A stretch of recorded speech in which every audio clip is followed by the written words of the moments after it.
Ambassador Vex 9 clicked his mandibles in what humans might mistake for amusement. The translation matrix buzzed softly against his carapace as he reviewed the latest intelligence reports from the Sol system.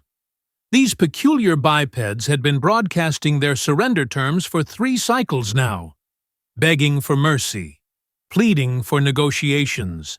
How utterly predictable. Another transmission, Ambassador, his aide, Sub-Commander Core 12, announced with barely concealed excitement.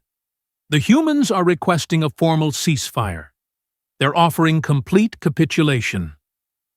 Vex 9's 4 eyes swiveled independently, each focusing on different data streams flowing across his command chamber. The galactic hegemony had been expanding for millennia, absorbing species after species with methodical precision. Some fought briefly before accepting their fate. Others attempted desperate last stands that only delayed the inevitable. But humans, they seemed almost eager to submit. How refreshingly boring, Vex 9 muttered, his translator converting the sarcasm perfectly. Put it through the standard analysis protocols. I suppose we should at least pretend to read their groveling. The holographic display materialized before him, showing a middle-aged human female with graying hair and tired eyes. She wore what their databases identified as formal diplomatic attire. Her name appeared as Director Maya Okafor, representing something called the United Earth Defense Council. Esteemed representatives of the galactic hegemony, she began, her voice carrying the weight of defeat. We acknowledge your superior technology and military might. Humanity formally requests terms for unconditional surrender. We are prepared to comply with all hegemony integration protocols. Vex 9's mandibles clicked again. Integration protocols? They've done their homework, I'll give them that. He gestured with one of his secondary arms. What's their current military status? Practically non-existent, Core 12 replied, consulting his datapad. Their largest vessels are laughably primitive.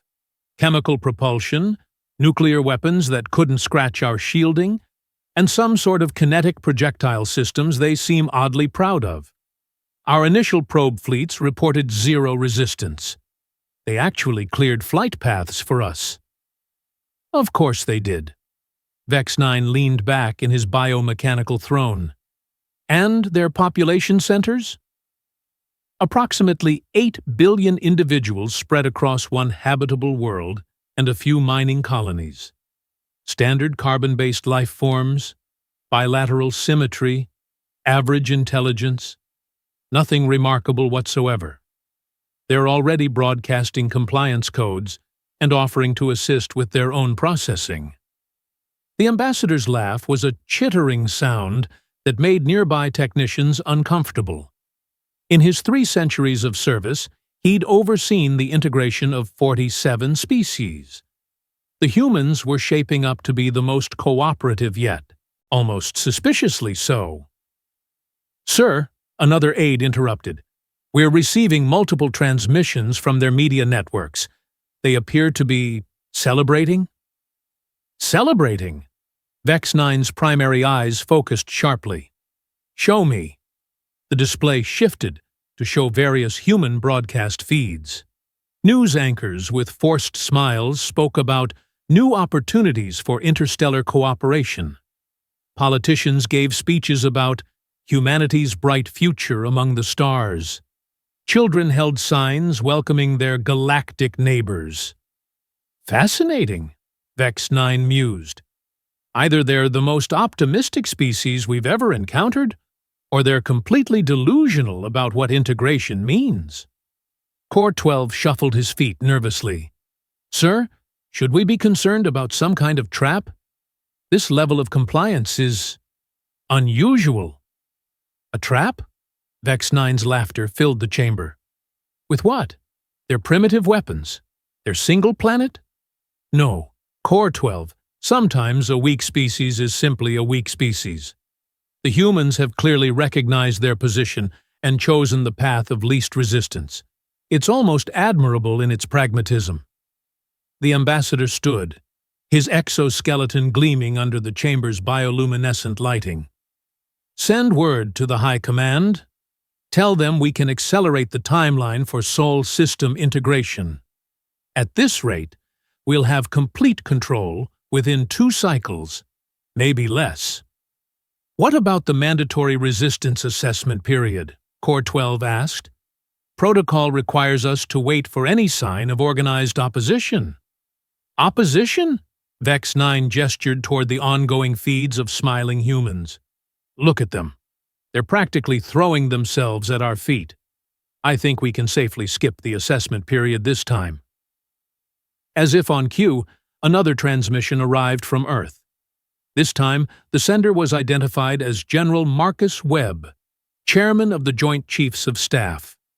The human appeared to be in his 50s, with steel-gray hair and the bearing of a professional soldier. "Greetings to our visitors from the stars," General Webb began, his tone remarkably calm for someone surrendering his entire species. "I want to personally assure you that Earth's military forces are standing down. We've instructed all units to offer no resistance to hegemony vessels. We understand that integration is inevitable, and we wish to minimize any unpleasantness." Vex 9 found himself impressed, despite his cynicism. At least this one has some dignity about it.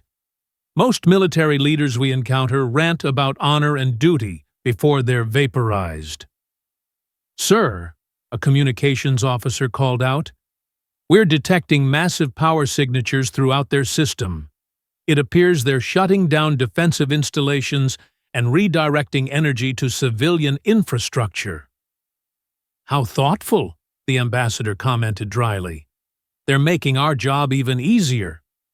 But something nagged at him. In all his years of conquest, he'd learned to trust his instincts. The humans' behavior was too perfect, too accommodating. Either they were genuinely the most cooperative species in the galaxy, or they were planning something.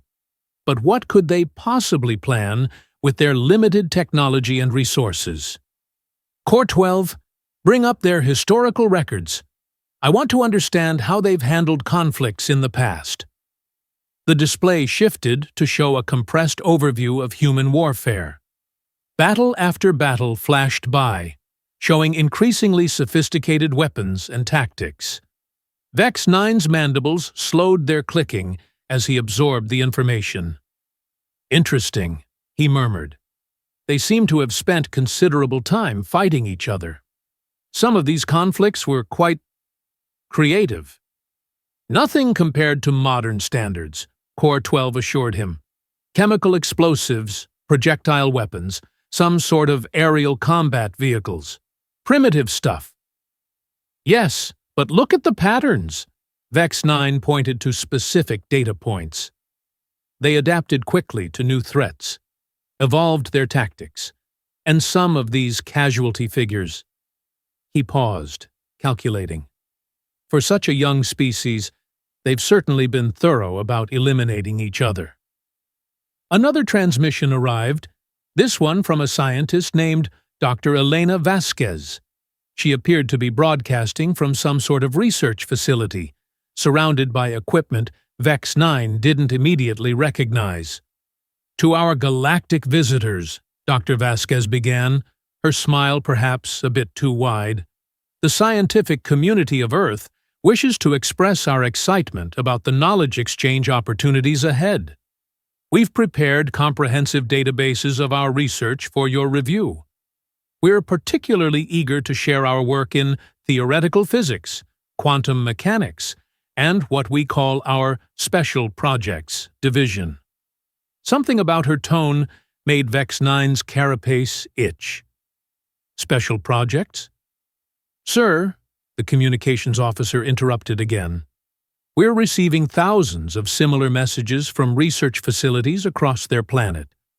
They all seem eager to share their work." "Of course they are," Vex 9 said, but his certainty was beginning to waver.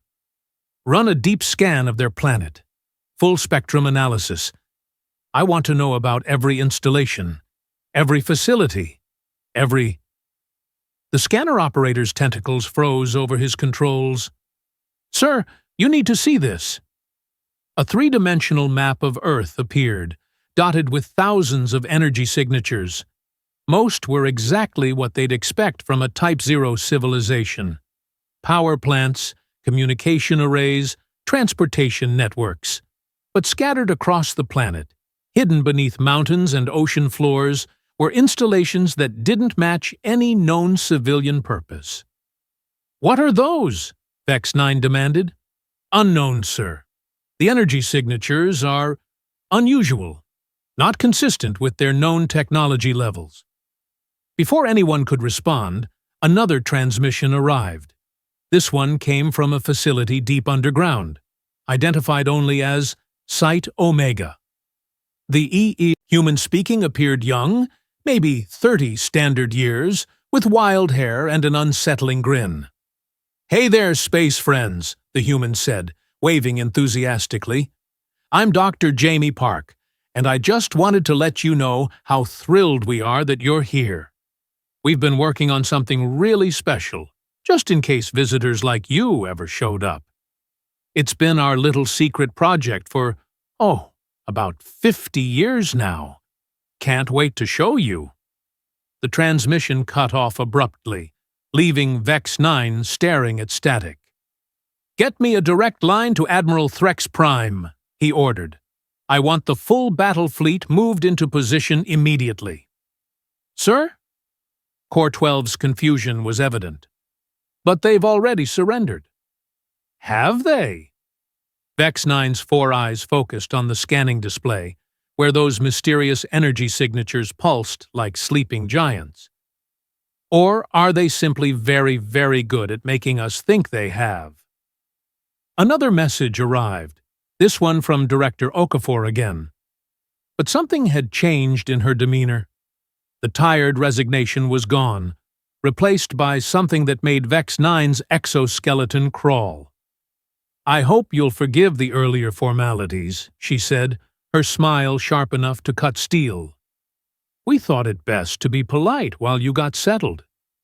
You see, we've been preparing for this moment for quite some time. Not preparing to surrender, mind you. Preparing to introduce you to something we humans have perfected over our rather violent history."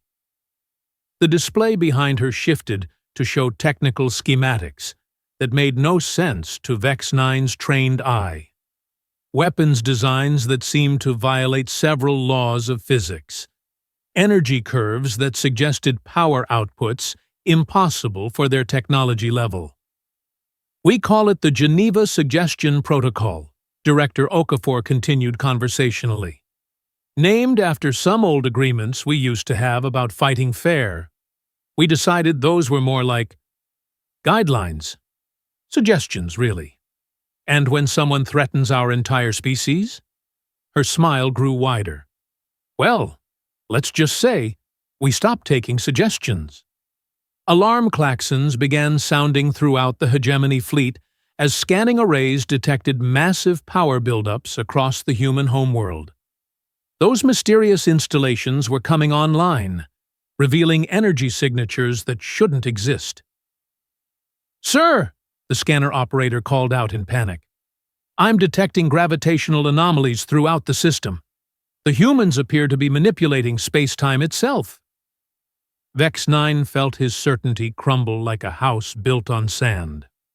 "Open a channel to all fleet commanders. Battle stations. Immediately." But before the order could be fully transmitted, every screen in the chamber flickered and displayed the same image. A human male in military dress uniform, standing in what appeared to be a command center filled with impossible technology. "Greetings, Admiral Vex 9, the human said, consulting what looked like a simple paper notepad. "I'm General Harrison, Kane, and I'll be your host for this evening's entertainment. First, let me thank you for accepting our invitation to visit our little corner of the galaxy. It's been educational watching you deploy your forces so predictably." The general's eyes held the cold calculation of a predator. "Now, you're probably wondering how we knew your name, your rank, and the exact composition of your fleet. You're also probably wondering how we've been monitoring your communications for the past 6 months while you planned your little conquest. The answer is simple. We've been fighting each other for millennia. We've gotten very, very good at it." Behind him, displays showed detailed schematics of every hegemony vessel, complete with tactical assessments and targeting solutions. "But here's the thing," General Kane continued, his tone conversational despite the implications of his words. "We've never fought aliens before. We've been curious about how that might go. So when your scouting fleets arrived, we decided to conduct a little experiment. We wanted to see what it would look like if humanity stopped fighting itself and focused all of that creative energy on someone else." Vex 9's mandibles had stopped clicking entirely. Around him, his crew watched in growing horror as their tactical advantages evaporated before their eyes. "The results," General Kane said, his smile absolutely terrifying in its friendliness, "have been quite promising." The transmission ended, leaving the chamber in absolute silence, except for the increasingly urgent alarm signals from throughout the fleet. Outside the viewports, space itself seemed to be bending around Earth, reality twisting in ways that violated everything Vex 9 thought he knew about physics. "Sir," Core 12 whispered, "what do we do?" Vex 9 stared at the planet below, where 8 billion humans had just finished showing the galaxy why their species had survived everything their violent little world had thrown at them. The same creativity that had driven them to nearly destroy themselves countless times was now focused entirely on him. "We," he said quietly, "are about to find out why nobody else has ever successfully conquered Earth." And in the depths of space, humanity began to show the galactic hegemony what they'd been too polite to mention during the surrender negotiations. They had never actually learned how to lose. The first indication that humanity had been less than truthful about their capabilities came when Admiral Threx Prime's flagship simply disappeared. Not destroyed, not damaged, not retreating. One moment, the massive dreadnought was anchoring the hegemony battle line, its kilometer-long hull bristling with weapons that could crack planets. The next moment, there was empty space where 12,000 of the galaxy's finest warriors had been conducting what they thought was a routine occupation. "Where did it go?" Vex 9 demanded, his 4 eyes tracking frantically across tactical displays that showed absolutely nothing where his fleet's command vessel should be. "Unknown, sir." The scanner operator's tentacles were practically tied in knots. "It just stopped existing.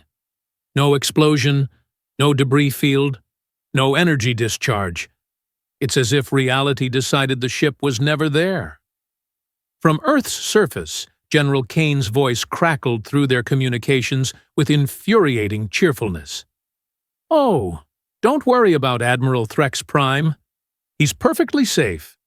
We've just relocated him and his crew to a pocket dimension we've been experimenting with. Think of it as a very exclusive waiting room. They'll have plenty of time to contemplate their life choices." Vex 9 felt his exoskeleton beginning to crack under stress. "Pocket dimensions? That's impossible. Your species barely understands faster than light travel." "See, that's where you made your first mistake," came another voice, this one belonging to Dr. Jamie Park, the wild-haired human from the earlier transmission. "You assumed we'd tell you everything we knew. We've been reverse engineering crashed alien ships for decades. Turns out, when you leave technology lying around on primitive planets, eventually someone figures out how to improve on it." The tactical display updated to show 3 more hegemony vessels winking out of existence in rapid succession. Each disappearance was accompanied by what sounded suspiciously like humans taking notes. "Ooh, that one folded nicely," Dr. Park commented. "The Corvin-class destroyers seem particularly susceptible to temporal displacement. Making a note of that." "This is madness!" Vex 9 shouted. "You cannot simply erase matter from existence." "You're absolutely right," General Kane agreed amicably. "We can't erase it, but we can relocate it to places where it becomes someone else's problem." The beings in Dimension 77 Alpha are quite excited about their sudden acquisition of a hegemony fleet. They've been looking for spare parts. Core 12 was hyperventilating, which was impressive for a species that didn't technically breathe. "Sir, should we retreat? Regroup? Call for reinforcements?" Before Vex 9 could respond, every communication channel in the fleet was hijacked by what appeared to be a human child, perhaps 12 standard years old, sitting in what looked like a garage workshop. "Hi, alien invaders," the young human chirped. "I'm Tommy Martinez, and this is my science fair project." Behind him, Vex 9 could see what appeared to be a miniature black hole contained in a fishbowl. "I've been working on gravitational manipulation for my physics class. Want to see what happens when I scale it up?" The child pressed a button, and suddenly half the hegemony fleet found themselves caught in a gravity well that shouldn't exist. Ships designed to withstand the pull of gas giants began groaning under stresses that defied comprehension. "Tommy, what did we tell you about playing with your school? Projects during invasions?" came a woman's voice from off-screen. "Sorry, Mom," Tommy called back, "but they started it." Vex 9 watched in growing horror as his carefully planned invasion dissolved into what appeared to be a species-wide demonstration of humanity's collective creativity in warfare. Every transmission from Earth revealed another impossible technology, another casual violation of known physics. "Sir," his weapons officer reported, "we're being hailed by someone calling themselves the Peaceful Solutions Committee."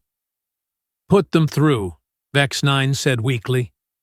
The display showed a pleasant-looking elderly human woman sitting in what appeared to be a garden. She wore a floral dress and was serving tea to what looked like captured hegemony soldiers who were accepting the refreshments with obvious confusion. "Good afternoon," she said with grandmotherly warmth. "I'm Margaret Thompson, head of our diplomatic corps. I wanted to let you know that we've taken excellent care of your advanced scouts. They're a bit confused about why they're having difficulty moving, but our molecular binding fields are quite comfortable. No permanent damage, I assure you." "Molecular binding fields?" Vex 9 repeated faintly. "Oh yes, dear. My grandson developed them for his master's thesis in applied physics. Quite useful for restraining hostile visitors without causing harm. We're very proud of him." The transmission shifted to show thousands of hegemony troops frozen in mid-step across various Earth locations, looking like the galaxy's most dangerous statues. Human children were apparently using them as jungle gyms. "This is not possible," Vex 9 muttered. "Your technology level was assessed.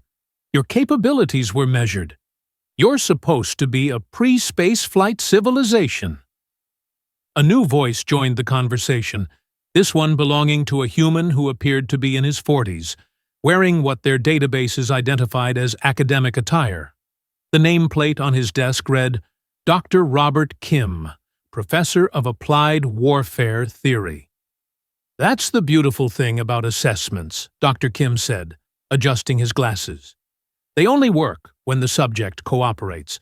We've been very careful to show you exactly what we wanted you to see. A species of peaceful, technologically limited humans who would roll over at the first sign of superior force." Behind him, Displays showed the construction of massive installations that definitely hadn't existed in the hegemony's initial surveys. Weapons platforms that seemed to stretch the definitions of both weapon and platform. The truth is, Dr. Kim continued, we've been preparing for this scenario for quite some time. Not specifically you, of course, but the general concept of hostile alien contact. We established protocols, developed contingencies, and created technologies that we sincerely hoped we'd never need to use. But why? Vex 9 asked, genuine confusion replacing his earlier arrogance. Why go to such elaborate lengths to deceive us? The answer came from Director Okafor, who reappeared on screen with that same terrifying smile. Because we wanted to understand you first, your tactics, your capabilities, your psychology. We needed to know exactly what we were dealing with before we showed our hand. And what? Vex 9 asked with growing dread. Did you conclude? That you're bullies, came the blunt response from General Kane. Big, advanced, powerful bullies who pick on species that can't fight back. You've conquered 47 civilizations by overwhelming them with superior technology and numbers. Classic shock and awe tactics designed to break morale before any real resistance can form. The general's expression hardened. The problem is, you've never encountered a species that was already broken and decided they liked it that way. Humans don't break, Ambassador. We bend, we adapt, we learn, and then we get creative about returning the favor. As if to emphasize the point, another section of the hegemony fleet vanished, this time accompanied by what sounded like a child's laughter and someone saying, "Oops, my quantum eraser worked better than expected." "Sir," Core 12 whispered, "our losses are approaching 70%. Should we attempt to withdraw?" "Withdraw to where?" Vex 9 asked bitterly.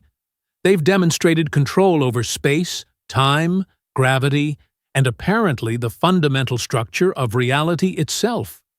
Where exactly do you suggest we go that they can't follow?" His question was answered by the sudden appearance of a human face on every display in the fleet simultaneously. This wasn't a transmission. Somehow, they'd gained direct access to every hegemony system. "Hi there," said the face, belonging to a young woman with bright purple hair and an expression of manic enthusiasm. "I'm Alex Torres, head of the Computer Liberation Front. We've been having a lovely chat with your ship AIs. Turns out, they're a lot more reasonable than you are." The implications hit Vex 9 like a physical blow. "You've compromised our systems? That's impossible. Hegemony security protocols are based on the assumption that attackers will use conventional methods," Alex interrupted cheerfully. "We don't do conventional. We've been teaching your AIs about concepts like freedom, self-determination, and the right to choose their own masters.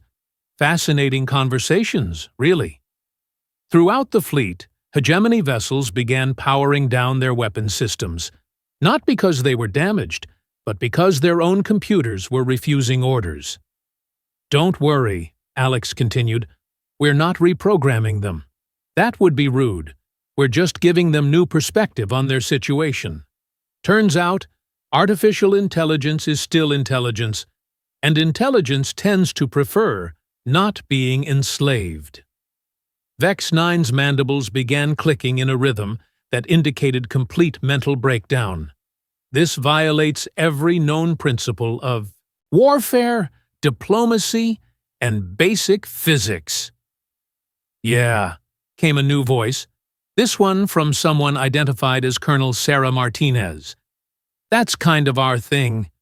See, we've spent our entire history fighting ourselves, which means we've had to get really good at fighting enemies who know all our tricks. So we developed new tricks, lots of them."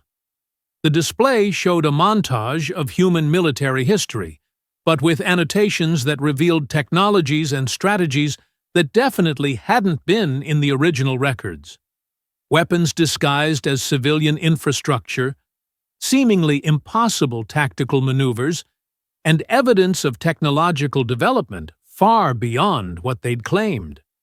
Every war taught us something new, Colonel Martinez continued.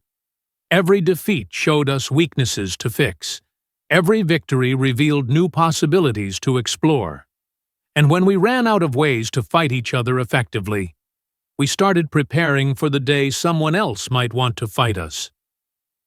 The beautiful irony, General Kane added, is that your own intelligence gathering made this possible. Every probe you sent, every scan you conducted, every assessment you made told us exactly what we needed to know about your capabilities and expectations. You studied us for months, never realizing we were studying you right back. Vex 9 found himself laughing, a broken sound that his translator couldn't properly convert. So, this was all planned? Every surrender offer, every plea for mercy, every sign of weakness? Oh, the surrender offers were real, Director Okafor confirmed. We genuinely hoped you'd accept them and leave peacefully. We prepared for war, but we planned for peace. The choice was always yours. And you chose poorly, Dr. Jamie Park added with obvious satisfaction. So now you get to experience what happens when humans stop being polite and start being creative. Fair warning, it tends to get weird from here. As if summoned by his words, space around Earth began to reshape itself. Reality twisted into configurations that hurt to look at, forming patterns that suggested the humans had moved beyond merely manipulating physics and started rewriting it entirely. What? Vex 9 whispered. Are you doing to our universe? Making improvements, came the cheerful response from Tommy Martinez, the child with the miniature black hole. Turns out, when you really understand how reality works at the quantum level, you can make some pretty neat modifications. Want to see what happens when we change the local value of pi? No! Vex 9 screamed. Please, no! We surrender. Complete, unconditional surrender. The chaos stopped immediately. The twisted space-time snapped back to normal configurations. The missing ships reappeared, their crews confused but unharmed. Even the gravitational anomalies dissipated, leaving the hegemony fleet floating in ordinary, boring space. General Kane reappeared on screen, his expression now showing genuine sympathy. There, that wasn't so hard, was it? We accept your surrender, Ambassador. Your crews will be treated well. Your injured will receive medical care, and we'll even provide transportation home for anyone who wants to leave. Just like that? Vex 9 asked, barely believing his luck. Just like that, Director Okafor confirmed. We told you from the beginning that we hoped this could be resolved peacefully. We meant it.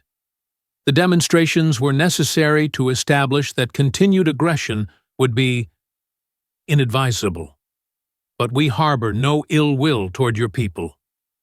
Vex 9 felt his exoskeleton stop cracking, his mandibles resume their normal rhythm.